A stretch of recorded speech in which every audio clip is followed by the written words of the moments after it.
தீனத்துல் கபாயிர் என்கிற ஒரு பானத்தை அல்லாஹ் ஒரு மனிதனுக்கு குடிக்க கொடுத்துக் கொண்டே தீருவான். யா ரசூலல்லாஹ், அல்லாஹ் தஆலா கட்டாயம் குடிக்க வைக்கிற அந்த பானம் என்ன பானம் யா ரசூலல்லாஹ்? யாருக்குரியது யா ரசூலல்லாஹ்? ரசூலுல்லாஹி ஸல்லல்லாஹு அலைஹி வஸல்லம் அவர்கள் சொன்னார்கள், மதுபானம் அருந்திய மனிதனுக்கு அல்லாஹ் குடிக்க கொடுப்பான்.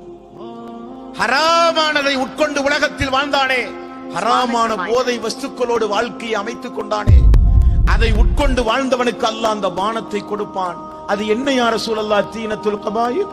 அது வேறொன்றுமல்ல, நரகவாசிகளுடைய உடம்பிலே இருந்து உருகி ஓடுகிற பானம், நரகவாசிகளுடைய உடம்பிலே இருந்து உருகி ஓடுகிற சீல் சிலங்கள் அவனுக்கு குடிக்க கொடுக்கப்படும் என்று அல்லாஹ் சொல்லுகிறானே, அதிலிருந்து உங்களையும் உங்களது குடும்பத்தாரையும் நீங்கள் காப்பாற்ற வேண்டும் தாய்மார்களே, பெரியோர்களே.